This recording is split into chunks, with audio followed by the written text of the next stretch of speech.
I can vouch for Ben Affleck because we were together in New York talking about his new movie, Gone Girl, but he did have a special message for his buddy. I wish George the very best, and I know he's going to have a long and happy marriage. He's a great guy. You could kind of hear that Ben was battling a little bit of a cold, which he got from his kids. That time of year. Hello, yeah. Parents all know that. That's one of the reasons his wife stayed behind in LA and skipped the Gone Girl premiere. Has it been tough being away from everybody? It's hard, especially when you have children.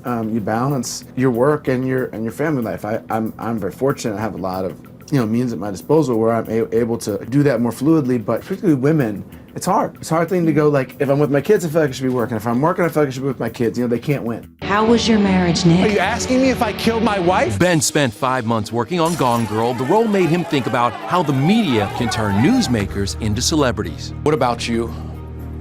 Besides the likeness to Scott Peterson, made you think that you would make a good Nick? I kind of use that as a way in, but the larger sense of it really is about that kind of like tragedy consumption. The way that like we end up, like you mentioned Scott Peterson, and there's Casey Anthony, and there's 50 cases in between of where like somebody gets killed, it's this lurid story, and we're all tuning in. I'm not better than anybody else. I'm watching it too, going like, do you think she did it? And as a culture, with cable news, that seems to be a big part of what we're interested in, and the news people like stoke that and make it more sensational. I sat down with Ben in New York the day before we talked to his wife, Jennifer Garner, in LA about her movie with Steve Carell, Alexander and the Terrible, Horrible, No Good, Very Bad Day, out October 10th. We're with your wife tomorrow.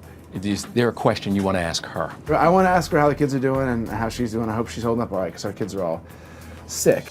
Oh, everybody is on the mend. You can let him know. It's really sweet that you guys correspond through. Yeah, we only talk through Entertainment Tonight. I think that's a special and very personal way to do it. Ask him if he's cool if I make dinner plans for us for Saturday. Honey, all right, Nance, if there's anything you need me to pick up on the way home, let me know if we need coffee or anything. I love you, and I'll see you soon. I love you too, Steve. I hope he picks up whole wheat. He's talking about his wife, Nancy. Oh, yes, that's right. His wife's name is He Nancy, loves you, though. too. And I love him back. He loves you. Yeah. Meanwhile, back to Gone Girl for a second. Tyler Perry plays Ben Affleck's attorney in the movie, but when we sat down, I had to ask him about his recent announcement that he is going to become a dad for the first time. It's the greatest gift that any man could have. Are you at all concerned about Aunt Oprah and how she will go over the top with gifts? We've already discussed how this is going to go down, so Auntie Oprah is all ready to go.